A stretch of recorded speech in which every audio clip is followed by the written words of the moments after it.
I already felt sick on Monday night, and I think it's safe to assume that Raw wasn't the medicine that I needed, because after watching that shit, I feel 10 times worse. Welcome back, guys, to Fog Wrestling for your Monday night Raw review from the 11th of April, 2022.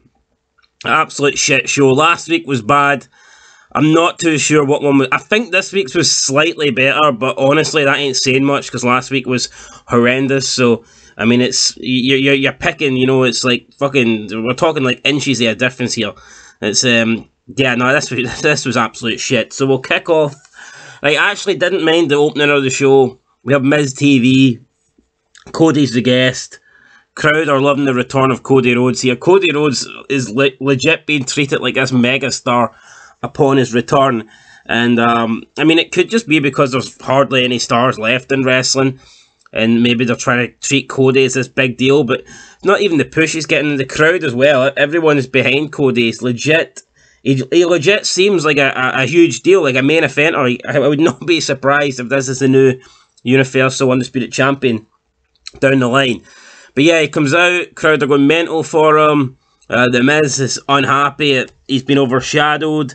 Cody talks about wanting to win titles or win belts. He wants to win championship belts. He wants to prove he's the best wrestler. And on 2 occasions, the Miz corrects him. He says it's superstars, not wrestling, not wrestlers. And then Miz says to him, it's titles. A belt is something that holds up your pants. So yeah, no, I mean that was pretty funny. It was a decent Miz TV, and then Miz tries to attack Cody at the end, and you know, obviously they're having a match later on tonight, which I thought was going to be the main event. Turns out it wasn't the main event.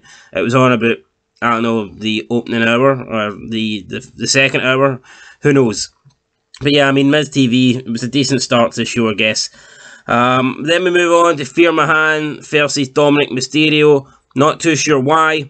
It was supposed to be Veer Mahaan versus Ray, but for some reason it was Veer Mahaan versus Dominic. If it was Veer versus Ray, it could have went either way, but Veer versus Dominic, only going to be one winner. Veer Mahaan wins with like an inverted camel clutch. He puts it back on after the match. Officials have to come down and break it up. Dominic apparently sells the injury, and he's fucked. You know, he is not being able to continue. An ambulance comes, which feels very, you know, extreme. It didn't even look that bad. Yeah, then Dominic Mysterio gets taken away in the ambulance. They catch Veer backstage. Kevin Phillips, whatever that guy's called, says, why did you do that? And Veer, I want every man to feel the fear. I mean, really fucking horrendous acting here. This Veer's a bum, right? I don't care if he got a bit of a pop last week, right? The reason he got a pop is because it turned into a meme. Oh, Veer's coming. And they kept taking the piss every week where he never came. And then just, like, you get idiots like that that'll, like, clutch onto something just because they think it's funny. So they think Veer's great now because it took him six months to get here. This guy's not great. This guy's a fucking bum. And I guarantee in 3 months he will not be on Raw. And if he is on Raw, he'll be fighting for the 24/7 title. 100%. That is what will happen. So, yeah, Dominic Mysterio gets taken away in an ambulance. Then we get AJ versus Damian Priest. Decent match. AJ's hitting all his big moves. AJ's still moving around the ring. Great, considering he's almost 45. It's just, he really is phenomenal. Honestly, man, AJ versus Shawn Michaels in their primes would have been such a great match, but we didn't get to see it, unfortunately. But here, this was pretty good. Damian Priest then kicks AJ as he's going to do a springboard. AJ falls to the outside. Priest goes down in the middle of the ring on one knee. I thought he was going to ask Edge to marry him, but it turns out the lights go out. And that's it, you know, they come back on, it's like purple, it's showing you Damian Priest's face. It looks all like distorted and stuff, it looks as if he's fucking mutating into something. And yeah, that was the end of the match, I guess. It ends in a no contest, and Damian Priest is down on one knee, the lights are out, Edge isn't here, there's no new member getting at it tonight. I mean, it's kind of cool, you know, seeing the visual effect there, and you've got Damian Priest down on his knee and the lights going out. I mean, I guess it's better than nothing, but a bit disappointing that Edge wasn't there. I mean, if Edge isn't going to be there, listen, if Edge isn't going to be here tonight, why can't they just pre-tape something from last week when he was on the show? Why can't Edge just do it like a, you know, a promo backstage? I just don't get it, you know. It makes sense to me. If they know Edge isn't going to be on, if Edge, for example, isn't working the next 2 Raws, why not just film stuff in advance, you know? It's not that fucking hard. It would, you know, it would be better. I think I would rather have Edge on Raw pre-taped than not have Edge on Raw. So I don't know why they don't do that, but they didn't do it. I mean, it is what it is. But yeah, I mean, it was a good match and a cool ending, I guess. Then we have Cody Rhodes versus The Miz. You know, decent. Cody Rhodes wins. Seth Rollins on commentary. Seth Rollins goes in the ring. He looks like he's about to attack Cody Rhodes. He doesn't. He challenges Cody Rhodes to a rematch, and he says this time Cody Rhodes won't have all the advantages. Blah, blah, blah. So it looks like it's going to be Rhodes versus Rollins at WrestleMania Backlash. Then we have the newest member of Raw backstage getting interviewed by Kevin Phillips, or Kevin Kelly, or whatever this guy's called. It's Tommaso Ciampa. Elias, his younger brother, Ezekiel walks in. Ezekiel welcomes Tommaso Ciampa to Raw. Kevin Owens comes in and says, "Don't you listen to him, that's Elias. That's Elias." Who gives a fuck? I don't care if it's Elias or Ezekiel. They both suck. Kevin Owens accuses him of lying. Ezekiel's like, "I'm not a liar, I'm Ezekiel." Tommaso Ciampa says, "Yo, that's Ezekiel." Kevin Owens questions if he's the only one going crazy. "No, Kevin, we're all watching this shit show together, and we're all going crazy, brother." Yeah, no, this was pretty bad. Up next was Liv Morgan versus Naomi. It was supposed to be Morgan and Ripley taking on the champs for the titles, but for some reason, didn't happen. Don't know why, but it didn't happen. With Liv Morgan beating Naomi. During the match, Naomi's doing this move where she's like grabbing Liv Morgan. She's like using her feet, and she's got wrapping them around Liv Morgan's head, and she's like pushing Liv Morgan's face into her ass. And you've got King on commentary, and the commentators are just acting like weird because they don't know how to call it. I mean, why not just have King go into his, like, you know, fucking sexual predator commentary mode and you call it how it is, you know what I mean? It was pardon me, guys, still fucking sick here. I mean, it's Naomi thrusting Liv Morgan's face into her ass cheeks. Just call it how you see it. I mean, that's how I seen it, and that's how I'm going to call it. Anyway, after a series of roll-ups, Naomi gets the win. So yeah, Naomi beats Liv Morgan. I thought they were going to have Liv Morgan win, and that way they could say Liv Morgan's beat both members, but they didn't do that. Why? I don't know. For me, if Rhea Ripley is going to turn on Liv Morgan, would it not have made more sense? I just think you could have done more if Liv Morgan had beat both the tag champs on her own, you know, and then like Rhea Ripley cost them the match. To me, this 50-50 booking is just a bit dumb. If Liv Morgan's the underdog, why not give her the roll-up win? It doesn't make Naomi look bad. I mean, a roll-up win's a roll-up win. It could go either way. It's like a 50-50 thing. So I don't know why they just didn't have Liv Morgan win, but I mean, who cares? Probably because she sucks at promos. Speaking of promos, up next with Bobby Lashley taking over the VIP lounge. He had a back and forth confrontation with MVP, and I like this. I mean, is Lashley great on the mic? No. Is he good on the mic? No. Is he beyond fucking terrible on the mic? No. He's like, you know, he's probably, I don't want to say he's bad, he's probably like mediocre, but it's just refreshing to hear him speak, you know. It's like Paul Heyman and Brock Lesnar. Obviously, yeah, Heyman is better on the mic than Brock, but Brock's still pretty good on the mic. Now, I'm not saying Lashley's anywhere near as good as Brock, but it's refreshing now to see Brock actually get some freedom and get to actually speak, because for years we didn't hear him speak. All we seen Brock do was pretty much jog on the spot.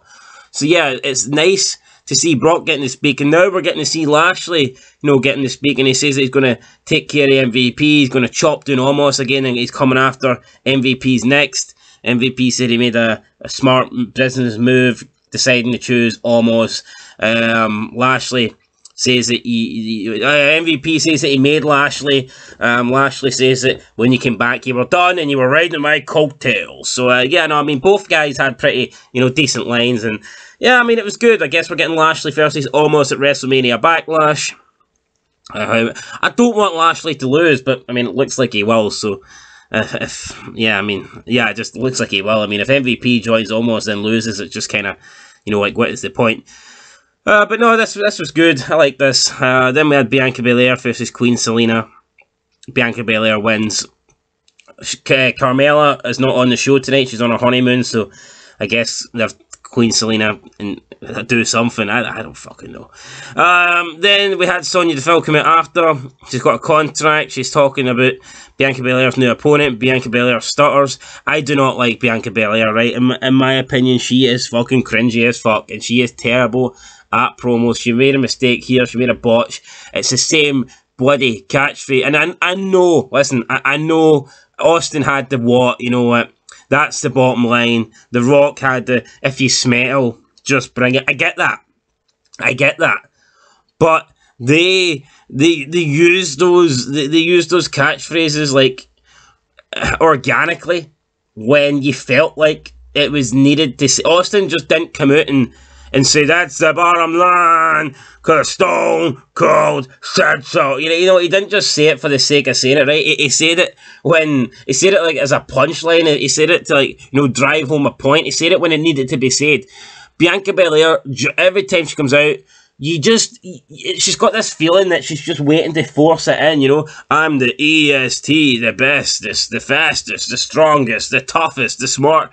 And she's just waiting for that moment to, you know, run through her entire fucking category of EST catchphrases, and they all suck. They all 100% suck. Then Sonya Deville says her challenger is a woman that has been due a title shot for over a year.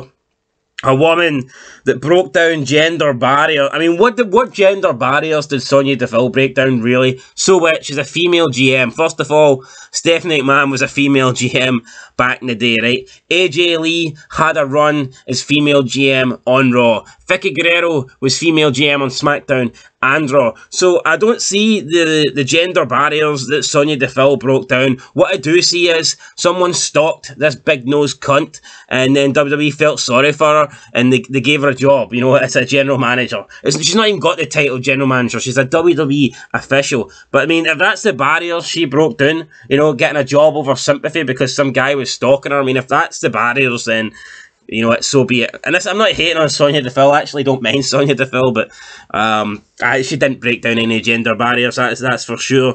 She attacks Bianca Belair and announces herself as the new challenger. So Adam Pearce apparently isn't happy that Sonya's abusing power. But I mean, does anybody care what Scrap Daddy has to say? Because I don't. We then had 24/7 chaos for the title, and I didn't watch this, so moving on. RK Bro, Alpha Academy. RK Bro win again. I mean, it feels like Alpha Academy have just lost now. Like, it seems like they've lost for 2 months straight. And this, at one stage, looked a pretty formidable tag team, and now they're literally just jobbed the fuck out. You cannot take this tag team seriously. So, yeah, thanks for ruining what I thought was a pretty good tag team. I guess if they plan on unifying the belts, RK Bro and the Usos is obviously probably the biggest match they can do. It sounds better than the Usos versus, you know, Alpha Academy. And then Usos are heels, so I guess they need a face tag team on Raw, but it just makes no sense to me. RK Bro defeat Alpha Academy. The Usos come out, want a title shot, want to unify the belts. The Street Profits come out, said that they're due a title shot, so why don't they beat the Usos, and then they can unify with RK Bro, because they're first in line. Then Jimmy Uso says, there is no line, there is only the bloodline, which makes no sense. Could he just say there is no line? It would have made more sense if Jimmy Uso said, there's only one line, and that's the bloodline. You know, I mean, things like this, I mean, these people really need to think before they speak. He just said there is no line, only the bloodline. The bloodline's still a line, isn't it? So, I mean, that just didn't make any sense. I mean, I get what he was going for, but it sounded pretty bad when he said it. So, yeah, but it would have been cool if he said it correctly, but he didn't. The Street Profits lose to the Usos. Then we have a brawl at the end. The big fat member takes out Riddle. Orton hits an RKO on Montez Ford, and then the Usos hit a double super kick on Randy Orton, and that's how Raw goes off the air. So Raw goes off the air with essentially a 24/7 title fight. They move straight on to RK Bro versus Alpha Academy in a tag match. We then have like a promo between 3 tag teams, RK Bro, Usos and Street Profits. And then we have the Street Profits versus the Usos in another tag team match. And then we end it with a tag team brawl. So Vince McMahon apparently hates tag teams. Yet the last 4 segments of this show was all tag teams. And it's all tag teams that, quite frankly, I do not give a fuck about. This Raw roster, are they missing people or what? Because this show seems really, really bad. I mean, where's all the star power? I mean, apart from Edge, is this like a full... And Rhea Ripley, who wasn't the other night, is this like a full Raw? I mean, they need... Pay Goldberg, get Goldberg back. Undertaker, tell Triple H to find his boots, put his boots back on. We need star power here. We need main eventers, because this Raw doesn't have anything. I mean, I enjoyed the Miz TV segment for a change. AJ Priest was pretty good. I enjoyed Lashley and MVP's confrontation on the mic. I mean, the Cody Miz match was okay. Apart from that, though, guys, not a lot good on this Monday Night Raw. I'm going to give it the end. I did not like the ending. The last hour was horrendous. Queen Selina and Bianca Belair, Sonya Deville, Bianca. I mean, the last hour was... Honestly, after the Bobby Lashley MVP promo, you could have just turned this off because everything went downhill after that, guys. I'm going to get a 2 out of 10. A 2 out of 10. And I feel like I'm being generous, guys. So there you go. A 2 out of 10. And I feel like I'm being generous. Let me know down below, guys, what you thought of Monday Night Raw. There's just no sign of these shows getting any better, is there? At least tonight, NXT's on. My favourite show of the week. So I get to watch that, guys. Hopefully, should be pretty good. Till next time, though. Peace.